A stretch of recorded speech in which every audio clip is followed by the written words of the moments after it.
What's up, everybody? This is Zach back in here with another edition of Clutch Crew Sports. And today we're going to be talking about how game four went between the Raptors and the Warriors. The Raptors won the game 105 to 92, as well as debuting a couple new traditions, so to say, on this channel. So, Connor, as he mentioned in his debut episode, is more of a well-rounded sports fan, so he tends to follow a lot more sports than Eric and I do loosely. So he's going to give his thoughts on a couple of topics that in sports that we haven't paid much attention to and much respect to, but he'll do that. Eric is going to continue on his ranting with a rant at the end of the episode, so stay tuned for that. It's going to be fun to listen to him rant about the Warriors fans leaving the game. But this game was interesting because I didn't. This is the first game in the series that I personally did not watch live. I only watched the first quarter, so I'm mainly going to be basing my analysis off the stat line and a couple things I saw on the internet. But Connor was the one out of this group that watched the game from start to finish, so he's going to give an analysis of how game four went. So take it away, man. Yeah, so very shocking, I think, in my mind. Not so much the fact that the Raptors won the game, because I think we talked about this a little bit in the last podcast when we were talking about our predictions, that even though Zach and I both picked the Warriors, we weren't going to be surprised if Toronto won just because of how they played in game three. But I was pretty shocked with the way the dominance the Raptors showed, because the Warriors came out in the first quarter. They were on fire. I mean, Clay did not look like he was injured at all. He looked to be at 100%. He was knocking down shots. And it's like Steph got off to a pretty slow start, but he almost didn't need it. Clay was knocking down shots. They were getting the ball inside to Draymond really well. So I think most of Draymond's points actually came in the first half. You see, he only had 10 on the game, but I think about 6 of those probably came in the first half. Unfortunately for the Warriors in that first half, or mainly the first quarter, even though they came out really fast, they didn't really get any production from anybody else. Kevon Looney, this was probably the biggest shock before the game, because going into this game, they had mentioned that Kevon Looney was going to miss the rest of the series. His injury was too serious, and he wasn't going to play at all. But when I was watching the preview, apparently what happened was he begged the Warriors to give him a second opinion on his injury, and he went to some doctor, and apparently the doctor cleared him. So you see on the stat line, he played significant minutes. He played 20 minutes in this game, more than Cousins or Bogut, and he actually played an okay game for someone coming back. I mean, 10 points, 5 for 8 from the field, so not bad. But I think the Warriors, like I said, for as dominant as they were in the first quarter, they couldn't really get any production out of anybody except for Clay, and that was going to be a precursor into how the rest of the game went for them. You see on the stat line, Steph Curry, even though he had 27 points, only 2 for 9 from three-point range. That is very, very unlike Steph Curry. You don't see that very often. And we'll talk about this later, but on the DraftKings, I think all 3 of us had him as our captain on our DraftKings team. And it was a shock to me when I was like, come on, Steph, make some shots. I need these points, but come on, bro. But he just could not hit anything. But on the Raptors side, I mean, there's nothing too much to talk about except for Kawhi Leonard. I mean, what else is there to say about this guy? 36 points. He carried the team. Siakam had a pretty decent game as well. The first decent game he's had probably since the first game. But it was all Kawhi Leonard. He was knocking down every shot. He was making 5 for 9 from three-point range. You don't see that very often from Kawhi Leonard, because you could see that the Raptors needed help. When you look at the rest of their players, Kyle Lowry, 3 for 12 from the field. Zach will get into that a little bit later. I've got something for him. And Danny Green, after being 6 for 10, from 3-point range. I don't think Danny Green hit a 3-pointer until the fourth quarter when I was watching the game. He could not, he was getting the same open looks too, and he just couldn't knock them down for some reason. And outside of Kawhi, we have to look at Serge Ibaka, completely out of left field, 20 points from Serge Ibaka. He was, I don't know if I've ever seen a better game from Serge Ibaka since since he left OKC. I mean, 9 for 12 from the field.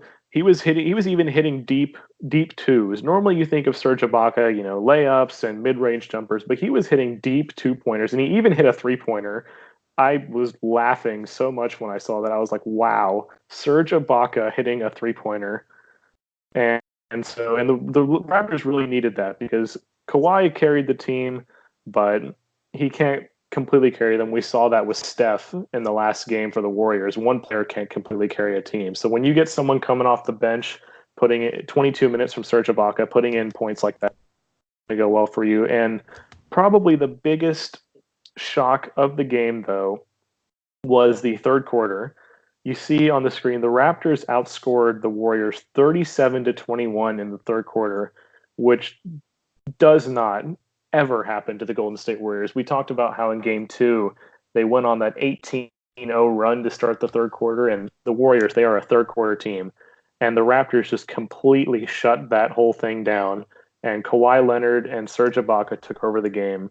And it's a big part of why the Raptors won the game, and they didn't really have to do as much in the fourth quarter. They didn't have to they still kept their foot on the gas. As you see, they did outscore the Warriors in the fourth quarter, but they didn't have to, try and claw from behind, or they weren't having to make the shots that they were missing. They were okay with Danny Green and Kyle Lowry not having the games that they wanted to have. But that's pretty much in and out the game. Big game for the Raptors. Very shocking in a lot of respects, and not shocking in other respects. But I'm going to turn it over to Eric now and his thoughts on the game. Yeah, so as Zach mentioned earlier, Connor was the only one that watched the game. I had to work, so I was unable to. I did see the highlights, though, and my main takeaway from the game, what I predicted in the previous video, or in the previous podcast, was that the Warriors were going to get off to a hot start. I figured they're down 2-1. They've got Klay Thompson back. They're kind of desperate. They're going to get off to a hot start, which they did. I remember when I was watching the highlights, they had a 13-point lead at one point in the first quarter. So the thing that was going to determine the outcome of the game was going to be whether Toronto could weather that early storm and fight back, or were they going to let the Warriors just take them over? And obviously, as you can see with what happened, Toronto fought back, weathered the storm, cut it to within 4 by halftime. And then, as Connor said, I'm shocked at how well the Raptors did in the third quarter compared to the Warriors. The Warriors had already not really necessarily been having as great of third quarters as they normally do, other than that 18-0 run in game 2. But I have not seen them get owned this badly in the third quarter of a game in a really long time. Mm-hmm. That really shocked me that they were outscored by 16 points in the third quarter. And one thing that I remember Zach had mentioned a lot when we were first previewing this series with Toronto, the thing that just makes them so good is they can have a player or two that has an off night, but most of the time when that happens, other players step up. And you never know who it's going to be. But, in this game, as you can see, Kyle Lowry and Danny Green, between the two of them, were 1 for 11 from 3-point range. That's terrible. And, their whole field goals combined, they were 4 for 20. That's also really terrible. I mean, if I didn't see the score of the game and you came up to me and said, well, Kyle Lowry and Danny Green combined shot 4 for 20, I'm thinking, well, the Raptors probably lost. But Kawhi came up big as he usually does. Serge Ibaka was beasting it out there. and those guys stepped up. But then there's been other games in the series where Kawhi was just kind of average. Serge Ibaka didn't have a huge impact, but in game one it was Siakam that had the big game. And then in game I don't know why I'm losing my train of thought here. Oh, in game three, Marc Gasol had a pretty good game, and Van Vliet came off the bench and had a big game.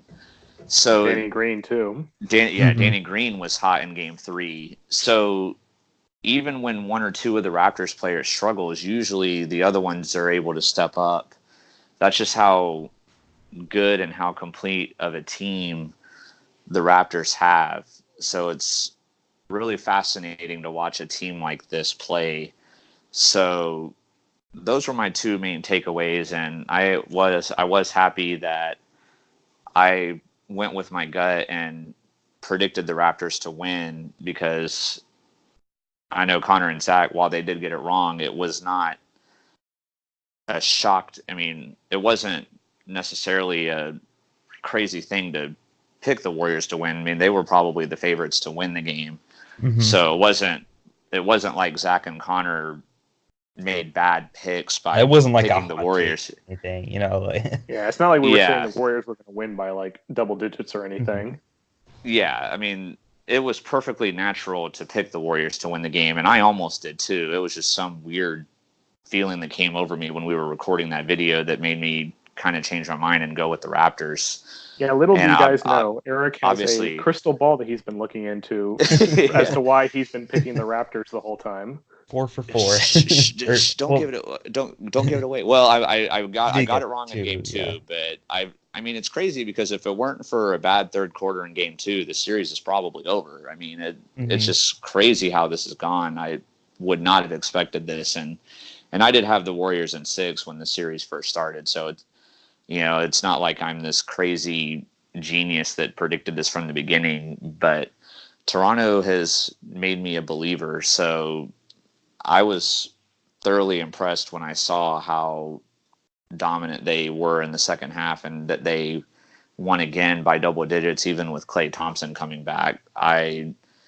Even though I did pick the Raptors to win, I definitely did not see them winning by 13 points and holding the Warriors under 100. That was just crazy. You don't see the Warriors go under 100 very often. So those were my takeaways from the game. And Zach, I'm looking forward to hearing what you have to add on to this. Yeah, sure. So you guys covered a lot of great points about the players in the game. The only player that I'll really mention is Kyle Lowry, just because that's becoming sort of like a meme, I guess, on this channel. So if you're new to watching this channel, Kyle Lowry is Zach's favorite player.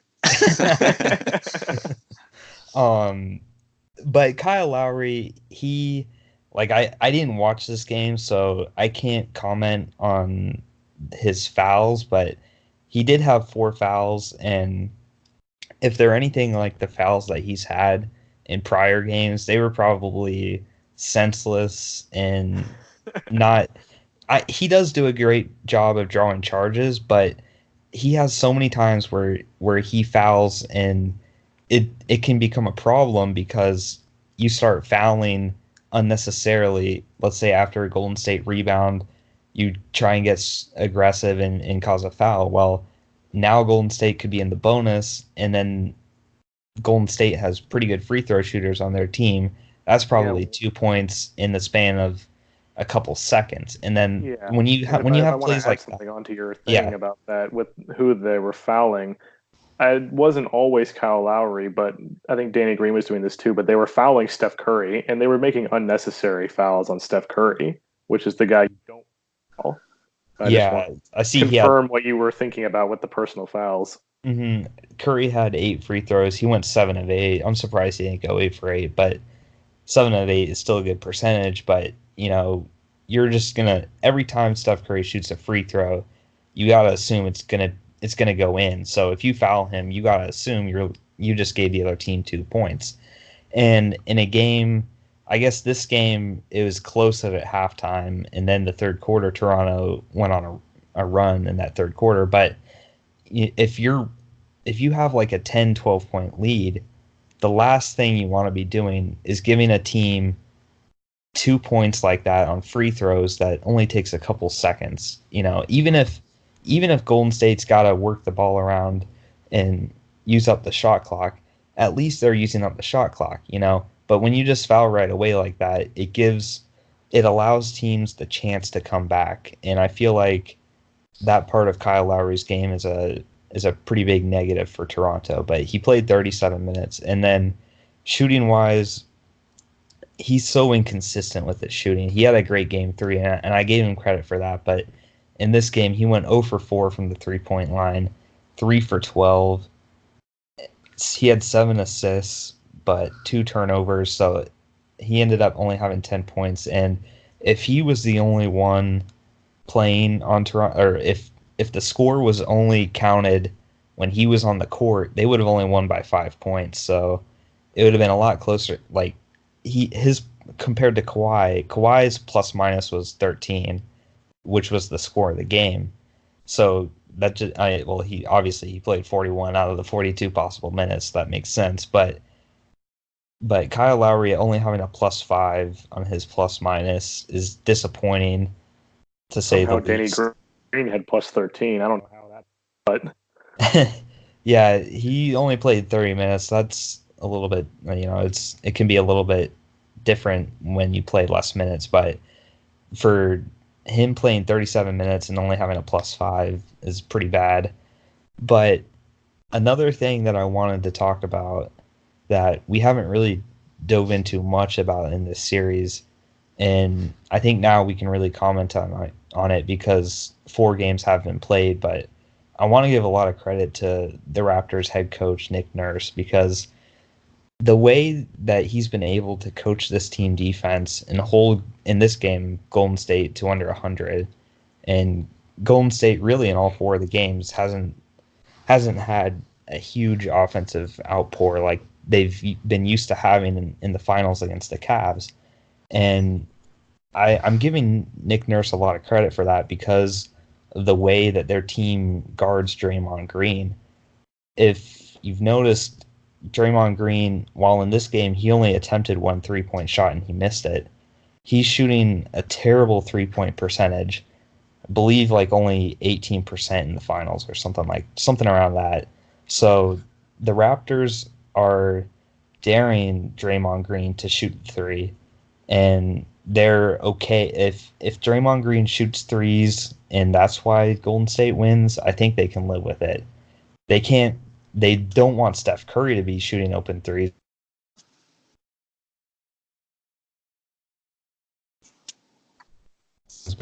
Is that allows someone like Kawhi or Siakam, who normally would be guarding Draymond Green, to be able to have an extra man to cover either Steph or Clay. I think with if Durant was in this lineup, it would obviously cause a lot more problems because it's another shooter on the court. But when you've only got to worry about Steph and Clay, Iggy's not shooting great. Iggy had a 0 for 3 from 3-point range, so he's kind of in a similar situation as Draymond Green, but Draymond Green plays more minutes. He's supposed to be better than what he's been, and that's just, so the coaching to me is sort of like an underrated thing that you don't really think about because it's a player's game, and you see Kawhi scoring 36 points, but the defensive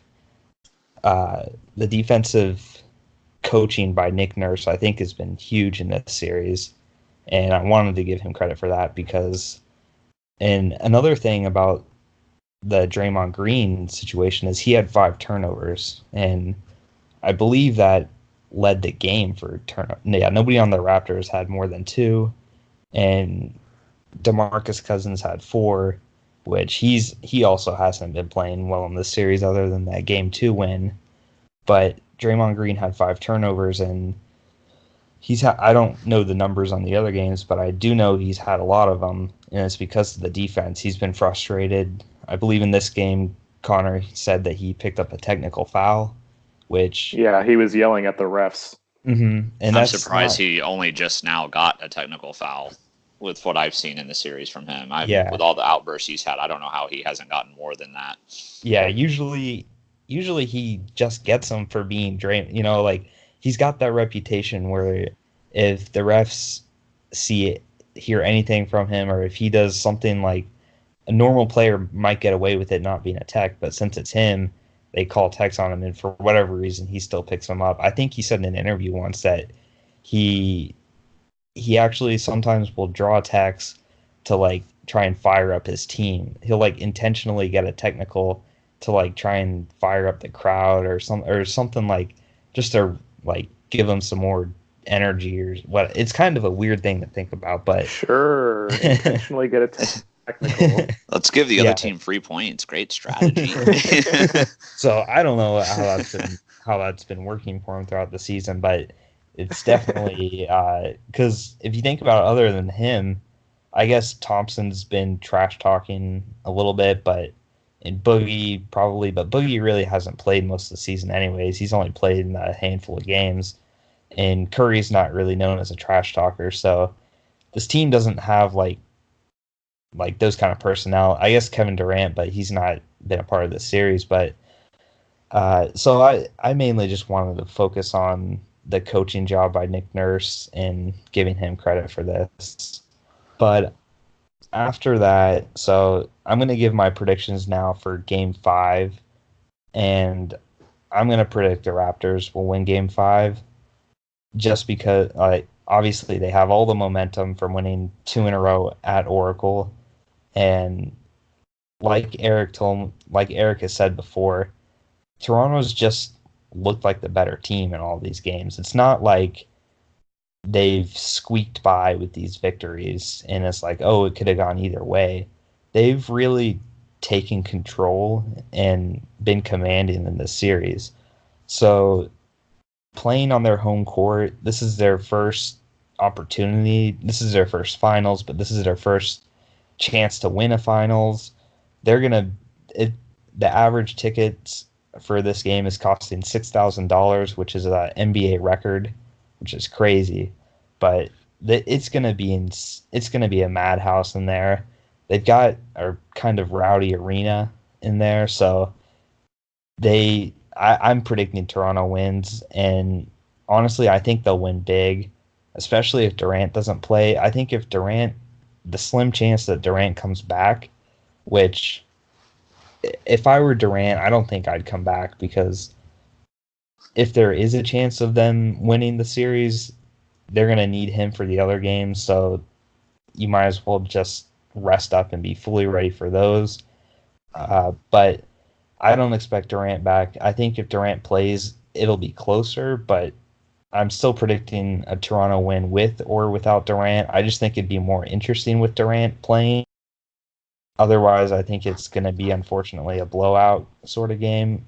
But that's my predictions on the game. And then since I am predicting that Toronto wins the game, I will predict Kawhi Leonard wins Finals MVP, but I bet everybody's going to have that. So that's not really a bold prediction or anything, just because Toronto's had a different supporting cast and show up in each of their games. Siakam in Game 1, like Connor said, Gasol and Lowry in Game 3, Danny Green as well, and then Ibaka was big in this game. So Kawhi's been the one guy that's been consistent. He's probably averaging their best numbers in all the categories and such. So I've got Kawhi winning Finals MVP, and I've got Toronto winning their first championship.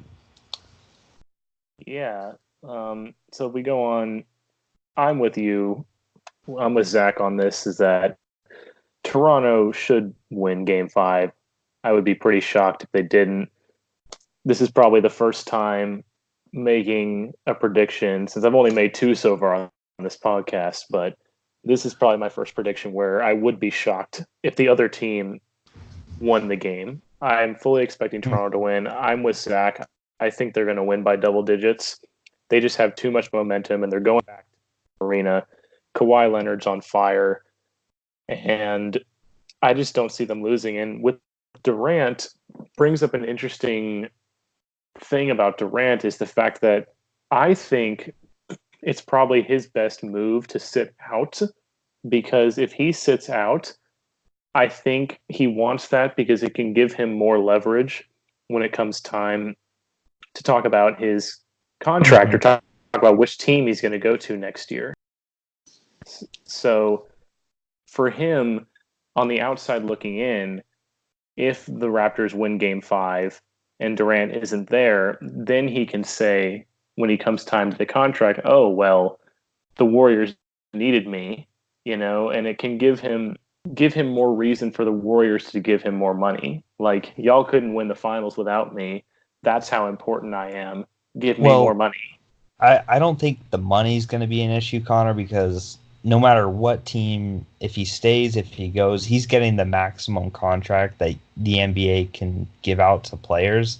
Right. So I don't think it's so much the money. I think it's more about, and I actually think this would, if he doesn't play and Toronto wins, that it actually will give him more incentive to stay in Golden State because he'll be viewed more in those past 2 championships that they won against the Cavs.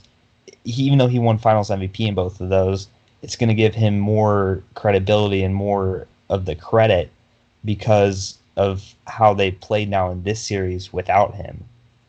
Well, I do agree that if they lose, it gives him a bit more incentive to stay. But like I said, I think it's going to, because the Warriors, obviously, they can't offer him as much money as other places are going to, though, because they have to pay Steph Curry, they have to pay Draymond Green, they have to pay all these superstars on their team. He can easily make more money if he goes somewhere else. Well, I think if they lose, it's going to give, like I say, it'll give him incentive to stay with the Warriors, and it'll give the Warriors an incentive to want to keep him. Mm-hmm. And it's going to give them more of an incentive to try and give him stuff to stay. But yeah, I'm picking the Raptor. Even if Durant plays, like we said, we don't expect him to play. He's officially listed as questionable.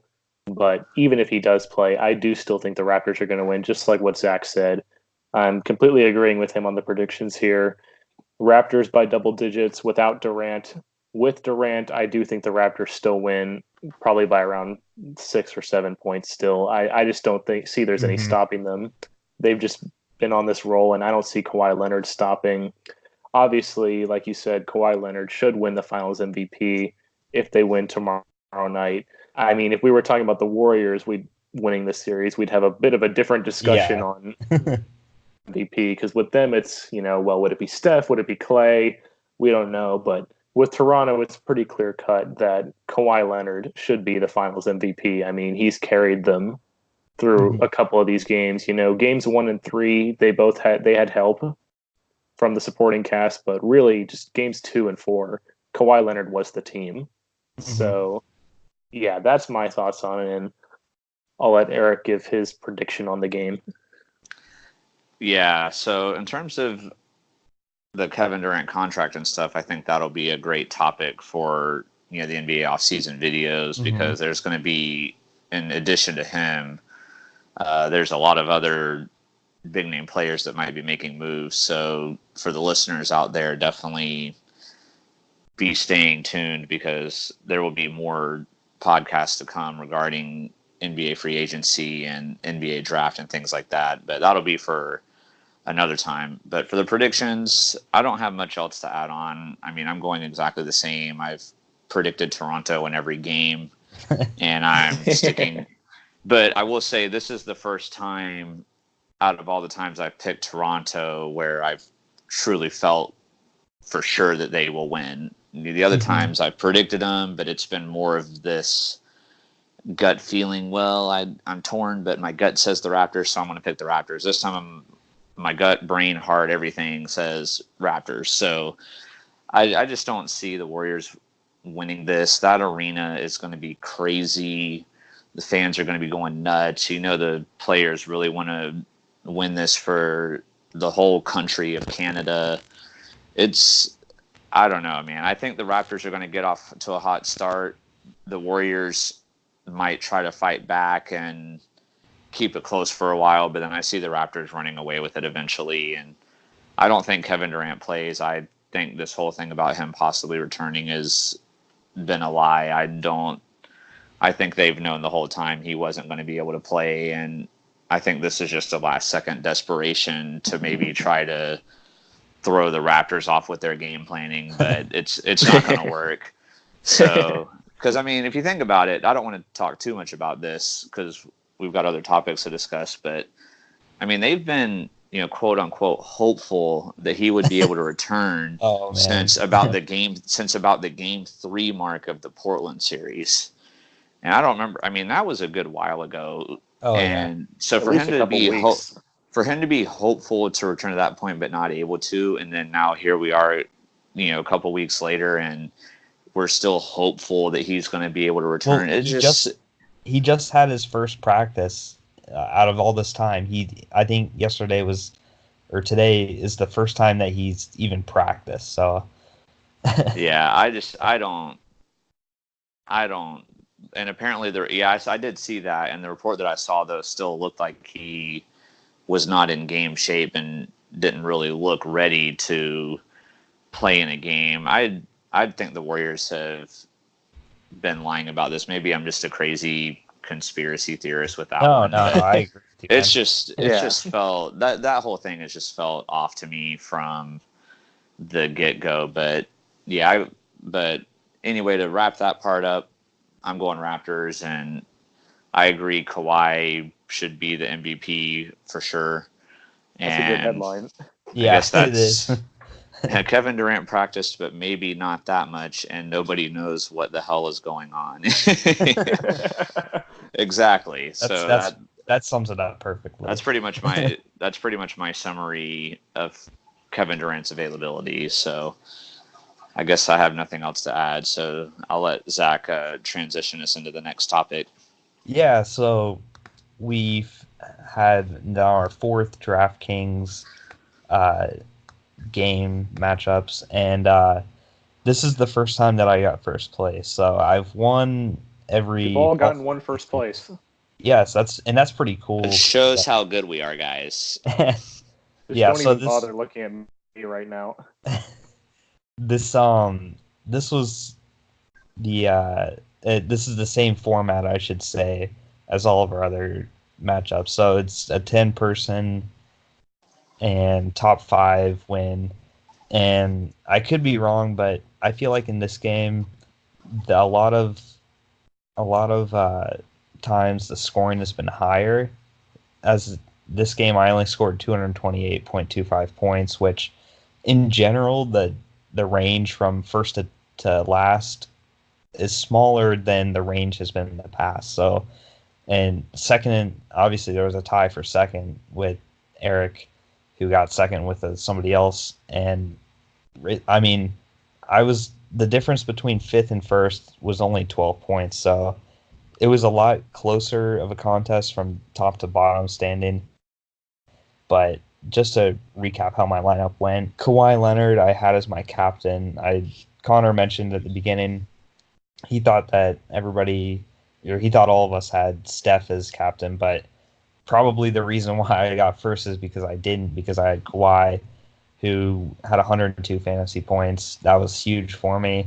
I still had Steph on my team, who's probably the second biggest scorer other than maybe Clay, with 42.5. And then I had Ibaka, who we said was that surprise player for the Raptors, started by 40% of the people. So that was, that's a minority of people that had him. And he definitely outperformed his contract. Van Vliet, he didn't show up big in the box score, I noticed on ESPN, but 22 points was all right by him.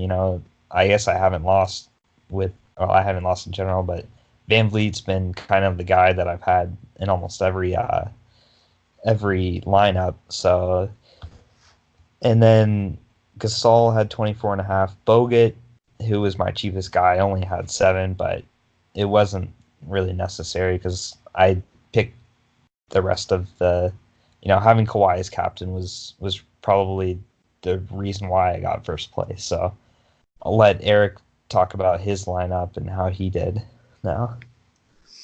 Yeah, the main reason why I didn't get first place was because of not having Kawhi as my captain, and I had Steph in there instead. So that cost me several points, and I only lost by 6. So I was pretty happy that despite not having Kawhi as my captain, and I had a guy that scored 0 points. So for the second week in a row. 2 games in a row, I've had a guy that scored 0. But even despite not having Kawhi as captain and having a guy with 0, I still came in second place. I was pretty happy with that. Since Steph was my captain, he finished with 63 points. Klay Thompson came up pretty big for me, and Serge Ibaka, they both had 30 and 37, and for both of those, only 30 and 40% of the users had them. So that was what separated me from a lot of these other people that finished below me, because as Zach said, it was pretty close. So definitely picking the right players really made a difference with how close this game was. And Jerebko getting 0 for me, I don't even think he played in the game. If I remember seeing the stat line correctly, I don't even think he played. Let's see. I'll let Zach pull it up. I don't remember if he did or not. Did he? Oh, you're on the. Did not play. Did not play. He did not play. Yeah, he did not play. Which I was surprised because he came in. Looney he came in the. He's usually. Oh, that makes sense. Oh, He still played. Because of Looney. He still played even when Looney's been in there, but Looney playing threw me off because, as Connor reported, it was initially said that he was out for the series, so I did not think he was going to be playing, so that threw me off. Mm-hmm. But while I won't do my future lineup just yet, I do have Jerebko again, but there's a minor reason for that. But obviously, I'll take the second place. I was hoping I would be able to beat Zach and get first again, but I came in second, won money, and I finished in the money 3 out of the 4 times we've done this, which is better than I thought I would do. So I'm not complaining about that. So, Connor, I know you had an unfortunate experience with your team, but I'll let you explain what happened with your guys. Yeah. Do you want to talk about it? Yeah, this was not very good for me. Steph Curry, obviously being captain, 63 points is not terrible. I mean, it's better than what Siakam did that week that I got first place. But as you can see, Draymond Green, I mean, he got 44 points. Still not great, though. Kyle Lowry obviously had his off game with 28. Iguodala with 21.5. And Danny Green, major disappointment. He, after going 6 for 10 from 3 last game, we mentioned how he was only 1 for 7 this game from 3, so 13 points from him was not good. And Quinn Cook only with 1.25. I wasn't expecting a whole lot out of him, but I didn't anticipate how well Klay was going to play. So with Klay playing as well as he did, Cook didn't get the minutes that I thought he was going to get. And so that was bad. And also an interesting note before, I think I mentioned this on the podcast last time, how I wanted to try and get Steph, Draymond, and Kawhi and try and make it work. And it's unfortunate that I didn't actually work harder to get Kawhi in my lineup, because that probably would have saved me from an embarrassing last place. And right before the game, I also tried to get Klay into my lineup, but I didn't see a way to make it work. So, yeah, very unfortunate for me. Pretty embarrassing, but I'm hoping to make it up this next time. I did say going into this week that I was not confident in my lineup, so I'm going to use that as a minor excuse. But I understand that, man. I finished over 20 points behind 9th place, so very, very, very bad. Yeah, well, the thing is, man, I mean, obviously it sucks to get last, but the thing is that obviously when it comes to this DraftKings type of stuff, one, nobody is ever going to finish in the money every time they do something like this. Everybody's going to have a bad. Yeah, Zach, your run's coming to an end eventually. But everybody has bad games at some point, and then two, like you said, with some of the decisions you made in your lineup, I mean, Klay Thompson, we didn't really know for sure how healthy he really was. So it was understandable that you picked Quinn Cook thinking that he was going to get more minutes than he did. And Kyle Lowry and Danny Green had just had better games just 2 days before that. So it was expected that they were going to be better. So you couldn't predict that they were just going to fall off a map. I mean, I guess Kyle Lowry's back on the milk carton again, for the missing persons, but it's not, obviously it wasn't a good result this time, but it wasn't like going into it, any of the decisions were like, oh, why did you pick that person? Or right. Why would you want to pick that guy to be on your team? It wasn't like that one guy. We haven't mentioned this before, but there was a guy a couple games ago who was in one of our lineups who put Kyle Lowry as his captain, and all of us, he got last place, and all of us were thinking, why would you do that? Yeah, and another one person had Danny Green as their captain, so that was another head scratching moment. But going into it, I did not think your lineup was going to have that result. I figured you were going to be up there, in the money, or at least close to the money. If you didn't get in the money, I would not have expected the result that you had. So you never know, man. One thing that's funny, actually, with as good of a first quarter as the Warriors had at the start of the game, I think this was about halfway through the first quarter, I was actually in first and Zach was in last. Mm-hmm. So complete reversal of fortune, because that's when Toronto took over the game and kind of shot me in the foot there. Yep. And oh, yeah, that's true. One thing I want to say before we go look at next game's lineup is, before I made my lineup for this game here, I originally had Steph Curry as my captain, and this is what got me first place for sure, because I had Steph as captain, and I had Kawhi on my team, and I was $100 away from getting Ibaka, and I just had a feeling about Ibaka having a good game. I didn't think he'd have as good of a game as he did, but I was like, I really want to get Ibaka. So that's when I had like a double positive. Like, I switched Kawhi and Steph. That was a positive. And then I got Ibaka instead of somebody like Quinn Cook or someone priced around a little bit. Or Livingston or somebody like that. Yeah, so that was a huge change of my point balance right there. That was massive, and it was all because of that $100 difference. I would have had Ibaka, but I'm not sure how many people actually put Kawhi as their captain for this game either. So I know obviously a lot of people had him at 90. I was the only person who didn't have him, but I don't think a lot of people actually had him as captain.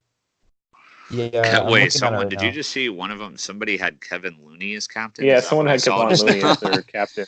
What? See, speaking of head scratching moves, somebody had Boogie as their captain. And DeMarcus Cousins was a captain on one of the lineups. Like, those are head scratching moves right there. Those don't make any sense.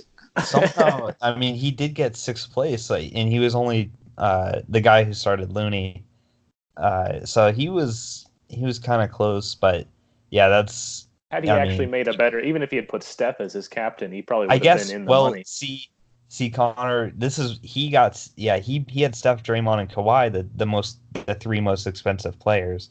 So that's why he had to do that. But getting that 1.5 boost on scoring, you got to have a star player in there. It doesn't necessarily have to be the most expensive guy, but it's got to be one of the top 3 or 4. You got to get somebody.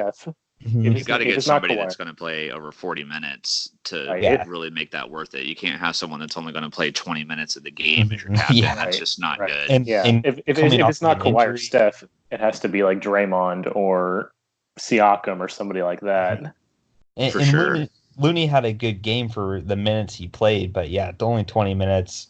That was not wise for him to have that in there. Because look at the difference. I mean, you had, real quick before you go on, because he had Kevon Looney, even with the 1.5 multiplier, he only got right under 28 points. And didn't Kawhi have like 100 points? Yeah, so That's a 75-point difference. Yeah. A lot.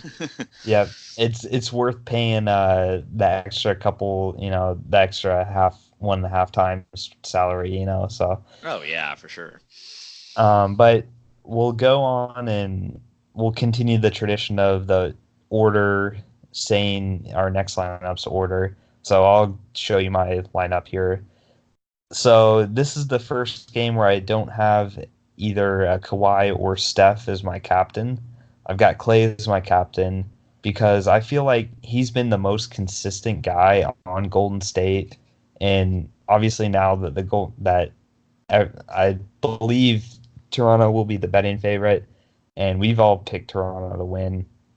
So the DraftKings is gonna uh, make the Warriors players cheaper. So I'm going with Kawhi's or not Kawhi, Clay Thompson as captain because I Connor asked who he thinks would win the MVP if Golden State was in the position, and to me, Golden State's MVP in this finals has been Clay, even though he missed that game.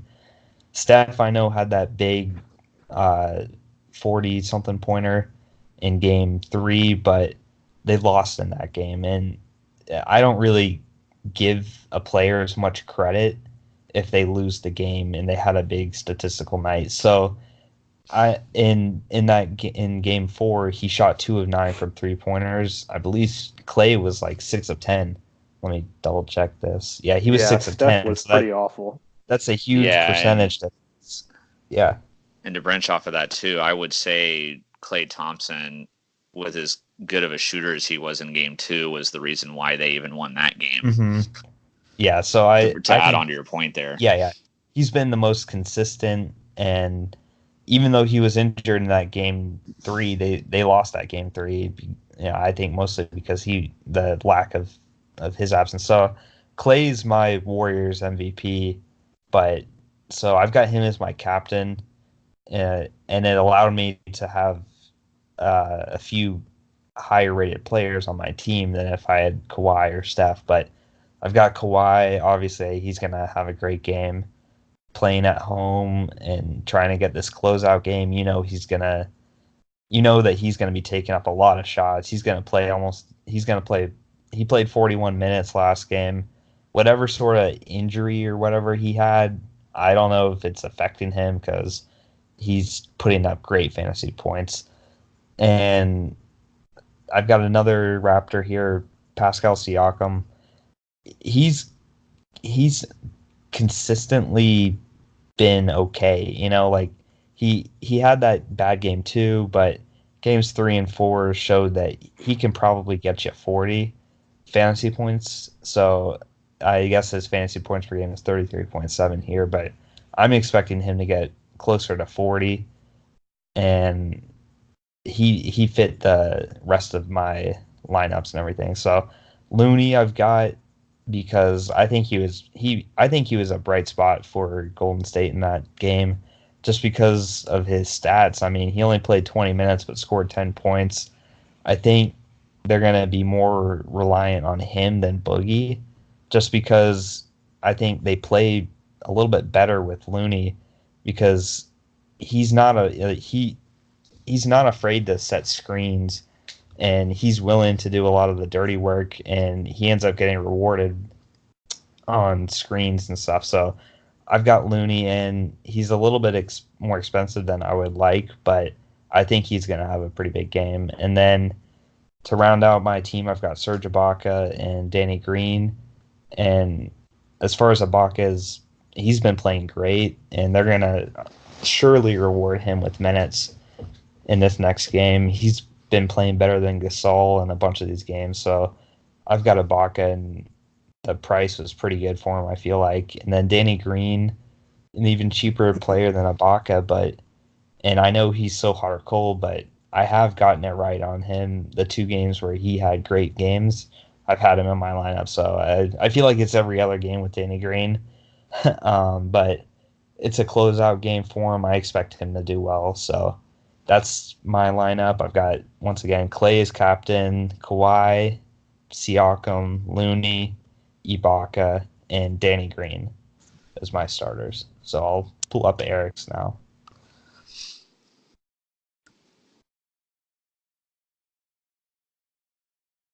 All right, guys. My lineup is a little bit different than Zach's. We do have a couple similar players. I also have Kawhi Leonard, but I picked Kawhi as my captain. Obviously, he had a monster game the last game, and I regretted not having him as my captain in that one. I feel like with them being back at home and a chance to close out the series, that I feel like he's going to be the best player in this game again, just like he was in the last one. So even though he cost 18,000 to be my captain, I feel like he was the best choice. I did still also put Steph Curry in my team. I feel like he's going to have a good game as well. I feel like with the Warriors being desperate that he's going to be jacking up a lot of shots. And I know he was only 2 for 9 from 3 in the last game, but I feel like he's going to be better. To complete the rest of my lineup, I also have Klay Thompson like Zach does. I just don't have him as my captain. And I picked him for a similar reason as to why I picked Steph. I feel like he's going to be, shooting a lot of 3-pointers also. And I'm sure between the two of them that a good amount of them will be falling. So I am relying on them to get me a lot of points. And also, like Zach, I picked Serge Ibaka. I like to call him Serge Blocka for all the block shots that he gets. Some of my friends can tell you I've been calling him that since he was on the Oklahoma City Thunder. Dude's been beasting it lately, and I'm confident with him in my lineup. Then I also picked Jerebko again, even though he didn't even play in the last game. I'm basically picking him. He's just kind of like what they'll call in DFS, where you punt a position, where you basically pick a really, really cheap player, knowing you're not going to get a lot of points, so that you can have more salary to use on the more expensive and more than likely more productive players. So I finished in the money the last two contests, even though in both lineups I had a guy that didn't get any points. And if this game does end up, if this game does end up being a blowout like we think that it could possibly be, he might even get some garbage time off the bench and come in and get a couple quick points and rebounds or something and give me something. Oh, okay. But obviously, I have low expectations for Jerebko. And to complete my lineup, this one was probably my most torn decision on. But I went with DeMarcus Cousins. His salary plummeted after his bad performances in the last two games. And sometimes with these predictions, Zach's talked about how DFS can be like the stock market, where you want to buy low and sell high. And his salary is just so low right now. And I think he's still starting. Even if he doesn't start, he'll at least see a decent amount of minutes. So I feel like he may have a game similar to game 2, where his salary had plummeted again, but then he came in and scored about 30 points or something like that.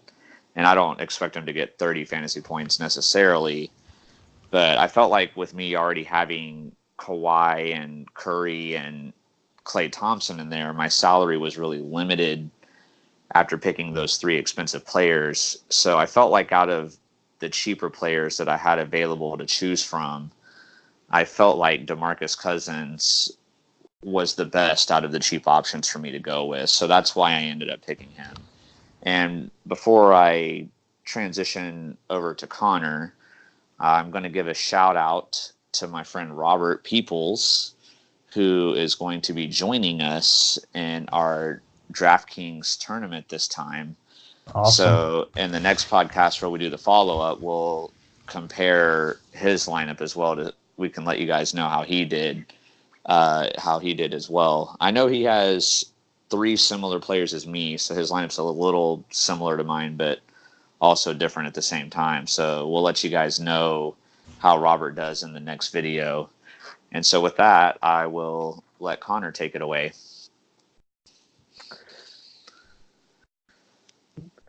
All right. So my team this time around is pretty similar to Zach's. Yeah, there it is, right there. Mm-hmm. My team is very similar to Zach's. I think I've only got 2 players that are different from Yep. him. Yeah. But I've decided to go back to my winning formula. I was talking with these guys before the podcast that probably the biggest curse that got put on me was going away from Van Vliet and going away from Ibaka, who I'd had the past 2 times, and they both got me into the money. So, but I'm going with Siakam as captain. I wanted to put Siakam at captain. I think he's going to have a good game, mainly because while I do still think that Kawhi is going to have a good game, I think, especially after his performance in the last game, the Warriors are really going to try and start focusing on him more, which even if you double team him, he's such a good player that he's still hard to stop. But I wanted to go with Siakam, save a little bit of money. I think he'll have a good game. And obviously, like I said, I still have Kawhi in my lineup. He's Kawhi Leonard, so I'm expecting good things out of him. I also went with Klay Thompson, so all 3 of us have Kawhi and all 3 of us have Klay Thompson. I mean, I guess I am with Zach too, that Klay has been the MVP for the Warriors throughout this playoffs. Steph had a really good game 3, but outside of that, Steph has kind of been absent. I mean, I thought it was kind of interesting that they were talking about, is this Steph's time to get his first finals MVP? And he's really, to me, he's been absent besides outside of game 3. Mm-hmm. But so I went with Klay. I'm expecting good things out of him. Went back to Ibaka. Ibaka has been playing out of his mind the past couple of games, especially last night, or not last night, a couple nights ago. It was pretty crazy to see with him. Van Vliet, the poor guy, got some stitches and he lost a tooth, but I'm still expecting him to put on a good game. And Zach mentioned this in the previous podcast that Van Vliet, while he may not always put up the offensive numbers, he gets the minutes because Toronto wants to keep him out there to guard. He's been, between him, Lowry, and Danny Green, he's been the best player at guarding Steph Curry this whole time. Mm-hmm. So that's going to transition. Again, he probably won't, he's not going to be a starter, because Lowry's going to get the start at point guard, but Van Vliet is sure to see significant minutes for that. And to round out my lineup, I went with Sean Livingston. I'm not sure how he's going to play. He usually gets an okay amount. I don't think he's going to be one of those players that's going to get 0 points. I mean, his salary is $3,000, so he should get at least something. Mm-hmm. And I needed someone to kind of round out my lineup. I can't remember. There was someone who was just a little bit more expensive than him that I was going to try and get, but I couldn't. And I didn't want to break up my other 5 guys, so I decided to go with Sean Livingston to round out the lineup and hopefully get myself back into the money this time, because I would really like to avoid another last place finish. But I think this will get me back into the money. I don't know if it'll be first, but I am very confident it should get me back into the money this time. Yeah, and this one's also going to be a little bit different to the viewers and listeners because the past 4 have been 50-50s with 10 players. So the way that works is 50% of the people win, but you don't win exactly 50%. You don't exactly double up your entry fee. So the DraftKings takes a portion of your entry fee out. So that's why with a $3 lineup, you'd only win $5.40. And with the new one that we're doing for this game, I believe there's 23 people in it, and only the top 10 win. But it's a true double up. So with $3 entry, you would win $6. So there's going to be less winners, but the winners will win a greater percentage than they have been. So it's going to make it a little bit tougher for all of us to win, but hopefully we do, and hopefully Robert also wins. I know he commented on a YouTube video recently, so we are appreciative of him reaching out to us through that, and hopefully he's enjoying Clutch Crew Sports and all of us. So we now hope you guys are too. Yeah. So now we're going to focus into a new part of the show where Connor, the sports general guy, is going to give a couple quick headlines about this other part of the sports world that we haven't been talking about. So I'll let you start. Yeah. Talking about some different sports for the first time here on Clutch Crew Sports. Just a few current events, headlines that are going on. Obviously, we haven't talked about this at all. I think I might have mentioned it maybe once or twice, but I see the scores up there already. But Yeah. there's a big thing going on right now called the Stanley Cup playoffs. Unfortunately for me, I have not mentioned this before on the podcast, but I'm from North Carolina, so I am a Charlotte Hornets fan, and I am a big Carolina Hurricanes fan since I'm a big hockey fan. And unfortunately for me, we're playing really well in the playoffs and got swept by the Boston Bruins in the conference finals. So that wasn't good. But we're on to game 6 of the Stanley Cup playoffs right now. The St. Louis Blues are up 3-2 right now. Game 6 tonight is in St. Louis, so the Blues are obviously hoping for a big win. The Blues have never won a Stanley Cup before, which is very surprising to me, considering that outside of the original 6 teams, the Blues have probably been around the longest, along with probably the Islanders and maybe another team. But the point is, the Blues have been around forever, and they've never won a Stanley Cup. So I'd be really happy for them, and even for the city of St. Louis, to get a Stanley Cup title. You can see right now, for all the viewers on YouTube, at this point, the game has started, and we're at the end of the first period. The Bruins are up 1-0, but the Blues could easily come back from that, especially with the home crowd behind them. Mm-hmm. And the other thing I do want to mention about the Blues and their home crowd is I think it was game 3 when they were just coming off a 3-2 overtime win over the Bruins in game 2. And they came back to their home ice in game 3 and just got absolutely embarrassed. They got beat 7-2, and nobody wants that to happen to them on their home ice. And even though they won game 4, I think they really want to try and make up for it tonight in game 6. So that's the Stanley Cup. Moving on to real quick, Connor, before you move on to the next sport thing, I do want to give a shout out to my friend TJ, who is a pretty diehard Blues fan. He's in Illinois, but it's close to the Illinois-Missouri border, so he's closer to St. Louis than Chicago, and he's been a loyal Blues fan for not jumping on that Blackhawks bandwagon. No, he's not jumping on any bandwagons. He's also a Chargers fan for the NFL, but that's a different story for another day. But I do want to shout him out, and hopefully his team wins this game. So, yeah. I guess something I'll add real quick before Connor moves on too. It would be really interesting if the Blues win this game, and if the Raptors win tomorrow, that'll be 2 different teams in the major sports that are winning their first championship. That would be pretty cool. Mm-hmm. Yeah. So moving on. Actually, I want to go to the other one first, since this is a bit of a bigger story. But just real briefly, we know the French Open's going on right now, and Rafael Nadal, I mean, what else is there to say about the man when he's playing on clay?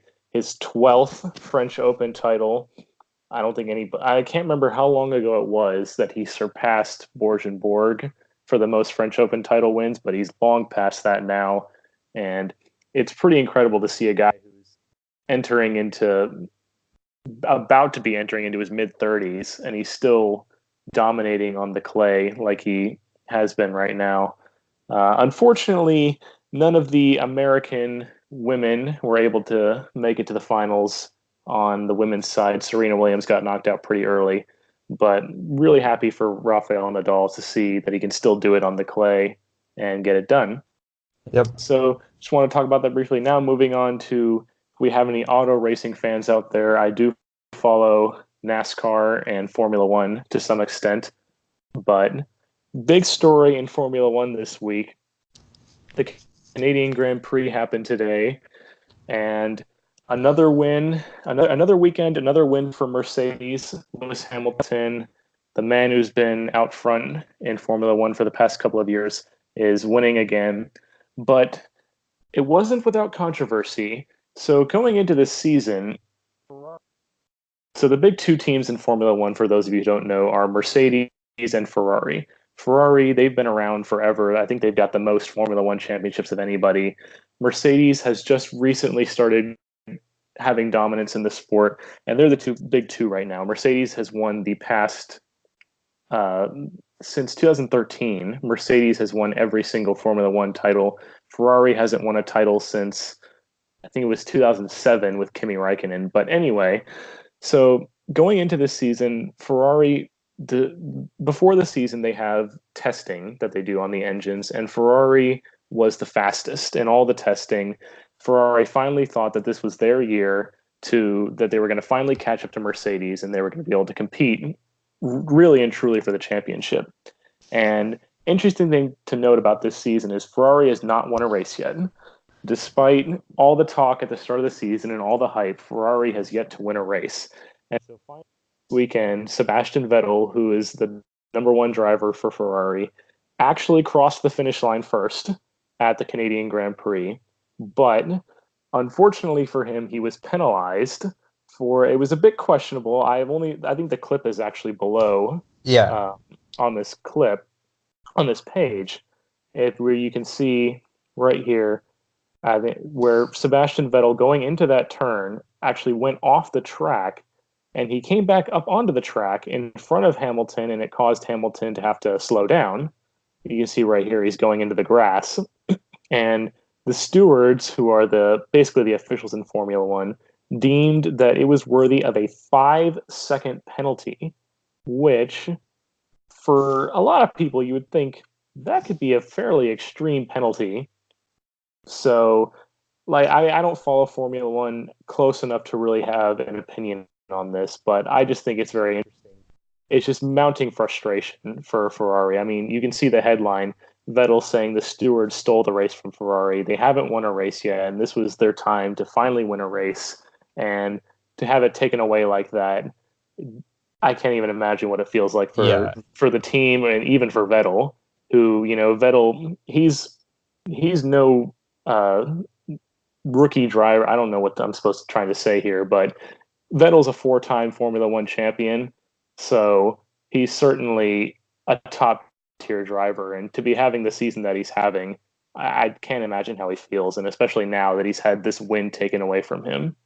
But that is going to wrap up current events in sports today, and I'll let Zach transition into the next section.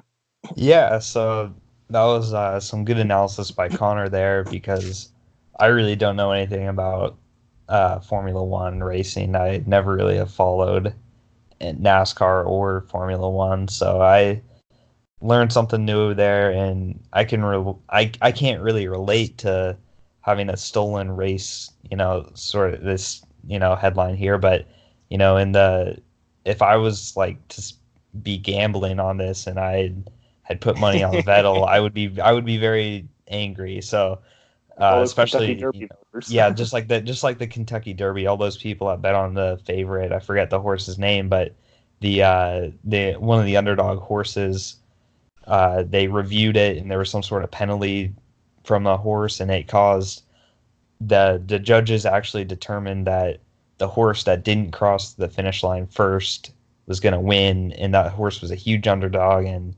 people were furious with the money. Yeah, they disqualified the winner. So from a gambling perspective, it's very touchy when they always say unofficial, so that's something that normally you see someone like cross the finish line first or something and you just assume that they win and everything, but it does say unofficial on the TV or wherever you're watching it from. But moving on to the next little segment of the show, Eric had a little bit of a rant in the last episode, and he's got another rant today, so I'll let him talk about that. I do. Real quickly before I go into the rant, I'll mention too that I actually somewhat follow NASCAR, and every now and then I do DraftKings lineups on that. So I might actually, for future podcasts, just go over how lineups I did in NASCAR go or something like that. But to get to the rant, so today, I know it was mentioned earlier in the podcast, but today I am ranting on the fans of the Golden State Warriors that left the game early. I don't understand why is a fan, when you pay all this money, especially for the NBA Finals? I know Zach had mentioned that the tickets for the Raptors game were averaging 6,000. I'm not sure how much it was for the Warriors home game in Game 4, but I'm sure it was something similar to that. So you're going to spend all this money, and not only that, too, this very well could have been the last game that ever gets played in Oracle Arena. And when I was watching the highlights, I could tell within the last few minutes of the game that a lot of fans were getting up and leaving. Now, I know this clip that Zach's putting up on the screen, this was at the 1:28 mark left in the fourth. I mean, at that point, the game is most likely over. But wouldn't you still want to stick around just in case, if by some miracle, say like on the Warriors' possession, they go down and hit a three, and then on the next possession, they steal the inbound pass and get another three, then the game's within 6 points and you still have a chance. Why would you get up and leave the game early? It just doesn't make any sense. And I saw fans leaving even before this point in the game, probably around maybe the 3 or 4 minute mark. I just don't understand that. I have never been to a sporting game where I left early by my own choice. Like I think I told Zach about this. I don't know if Connor knows about this, but so I live in Texas now, and as a Jaguars fan, I went to the game against the Cowboys, where the Cowboys were the home team this past football season. The final score was 40-7. My team lost. Unfortunately. The Jaguars were not the team with 40. Okay, I was in a hostile environment. Well, I mean, the fans were nice to me for the most part. It wasn't like the crowd was hostile to me, but I was in an away environment on my team that was playing an away game, was at the game where my team lost by 33 points. And the game was really even over by halftime, but I still stayed until the clock hit 0. I did not care. And I was with my fiance and her dad, and her dad was like, look, man, if you want to leave early, I understand. And I said, no, I'm not leaving. I don't care. We paid to get in here. It was not cheap. I'm still supporting my team. I'm going to be here till the end of this game. I don't care. So, and that was just a regular season game. This wasn't the Super Bowl or, like a playoff game or something. This was just a regular season game, and I still stayed to the end.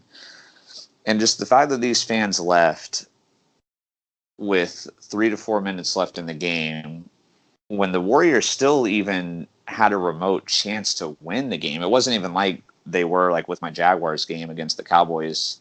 It's not like they were down by 30 or 40 points here. I mean, I know at one point with a few minutes left in the game, I believe it was still single digits. It was like 8 or 9, I think. That's not an unreasonable amount of time for a team to come back, especially a team like the Warriors, who are known to go on runs pretty much any time they want. So I don't know. That just really upset me watching that. As soon as I saw it when I was watching the highlights, I messaged Zach. I said, hey, man, I need to do another rant in the next podcast. Do you think we can make room for it? And he said, well, obviously. So this may become a tradition now where I rant at the end, or at least at some point during all of the podcasts that Zach features me on, but this particular instance just was really triggering for me as a fan who hates leaving games early. So that's all I had to say about that. Yeah, and to kind of play off how you were talking about that the Warriors still had a remote chance. I mean, if you want to provide an example, you can go back. I don't remember what year it was. It was like 2005, 2004, 2005. I can't remember. But it was a game where the Rockets were playing against the Spurs. I'm sure some NBA fans will know where I'm going with this. And it was a Rockets home game. And I think the Rockets were down by like 11 or 13. I can't remember what it was exactly. And there really wasn't that much time left. And all the Rockets fans were getting up and leaving the game because they didn't want to see the Spurs just keep pouring it on. And Tracy McGrady basically over the last minute of the ended up going off for like 13 points, and he was just hitting every three-pointer. And there were some pretty crazy moments that were going on in that game. And the Rockets, against all odds, managed to come back and win that game. And there were all those fans that had left the game. And I can just imagine, like, wow, you just missed probably one of the greatest comebacks in the history of the NBA because you were so disappointed and crying and upset that you got up and left the game. So I'm with Eric on that one too about it's just crazy. I like that post right there that we're scrolling past. This is Which bandwagon one? Warriors fans leaving Oracle early. Because, I mean, how can you say that's not the sign of a bandwagon fan? If you're a true fan, like Eric just provided an example, you stay until the end. If you're a team that, oh, I'm just going here because I kind of like them and they're a team, so I'm supporting them, you're going to get up and leave because you're not a real fan. So, yeah, I completely agree with what Eric's saying. And it wasn't an unsurmountable deficit, if anybody out there knows what I'm talking about with the Spurs and Rockets game.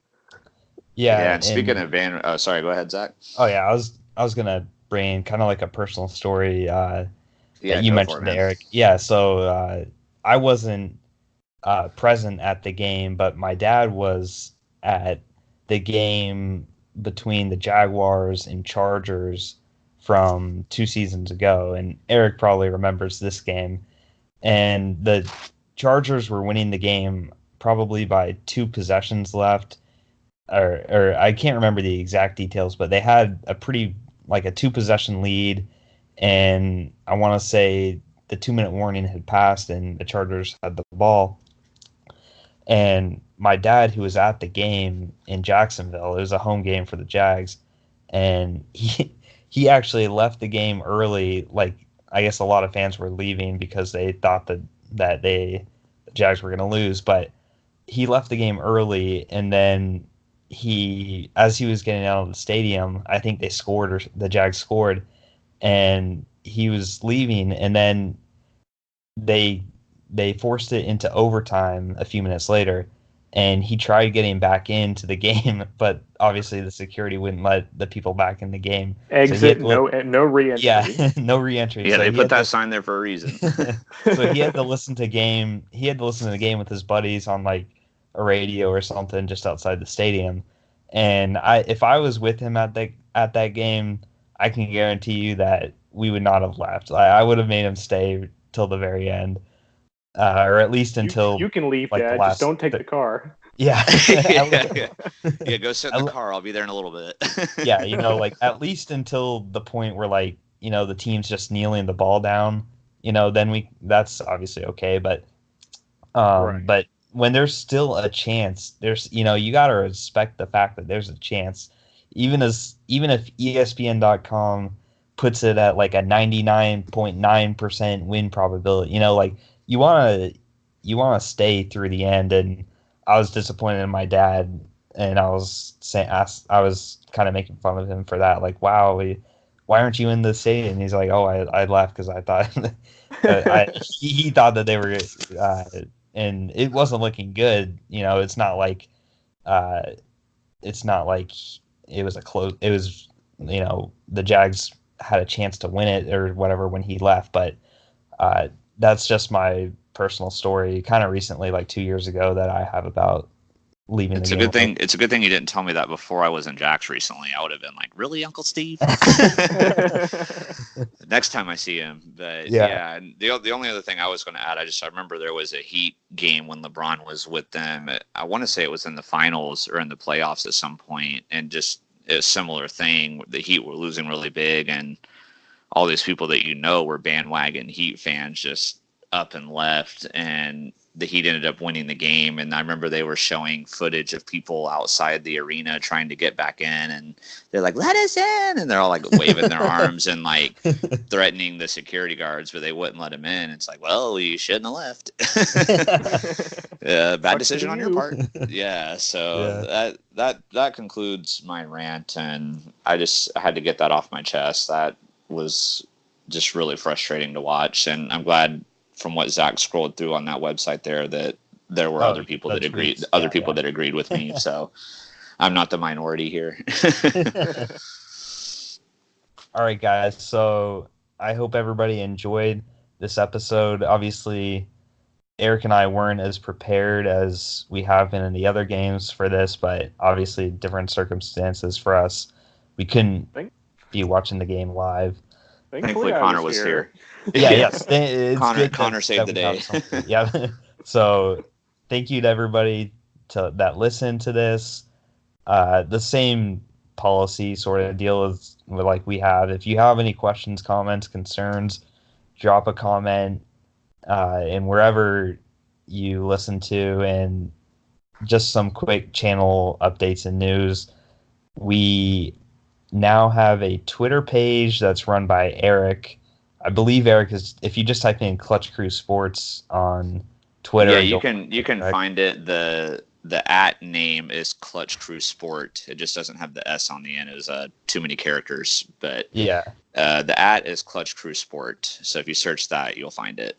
Yep, here it is. Eric Conger, his name here. So yeah, I'll change the name from my name, but yeah, you got that cool banner there, on the screen. It's cool, yeah. Yeah. So and we've got a Clutch Crew Sports logo coming soon that will replace that half football, half basketball. So stay tuned for the new logo update.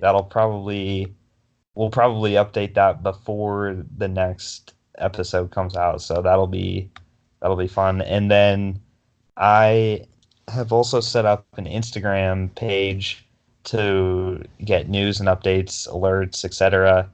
for the podcast. And similarly, you can just type in Clutch Crew Sports, and you should find it there, and it'll have the new logo as well. And we'll be posting video updates and news, all sorts of different stuff on those channels, as well as our Facebook page, which Connor is now an admin to it. Eric, for some reason, his Facebook hates me for some reason. So Eric can't be an admin, but if you want to reach out specifically to Eric, obviously you can message him on Twitter since he's running that. We all have our own Facebook pages too. So yeah, we've got our personal Facebook pages, and you can leave a comment. I know my friend Ricky, he left a comment to Eric sharing the pain of being a Thunder fan since he's a 76ers fan. But on YouTube. Yeah, on YouTube. That was on YouTube. And another bit of channel update news is that we now are on iTunes. So to anybody with an iPhone, you can find us. I don't personally have any Apple devices, so I don't know the procedure to get into them, but I'm assuming it's under like just on the home screen. Yeah. There's a podcast app, so you just open that and you can search for it, download it, listen to it in the car on your drive, or listen to it while you're playing video games or whatever. Just have it right next to you. So it's pretty convenient way to be able to listen. Yeah. So I'm glad that we got that one down, because that was really the last source or last streaming service that I wanted to get it published to. If anybody's got an obscure or relatively unknown podcasting service that they frequently use, if you just message us, it'll probably take a day to upload it to it manually. I believe that hosting site has finished all of its automatic subscriptions, so we'll have to manually add it to that site. But other than that, now it's on, I believe, 9 services. So you'll hear an intro, that lists out every different website and everything. But most people tend to do YouTube, Anchor, and iTunes and Spotify are the big ones. But all right. Yeah, so this is another fun episode, and I'm looking forward to seeing how all of our DraftKings lineups go in Game 5, as well as the game itself. I hope to be able to watch that one, and hopefully we all win our DraftKings lineup, including Robert. Hopefully he has a good experience on DraftKings. I don't know if he's new to it or not, but hopefully He's played football before. I don't know if this is his first. This might be his first basketball, but I've played football with him before, so Okay. I'll have to ask him about that. But All we'll right. Yeah. definitely share his results in the next video. Awesome. So that'll be it, guys. Stay tuned for the next episode and see y'all later. See you guys. Peace.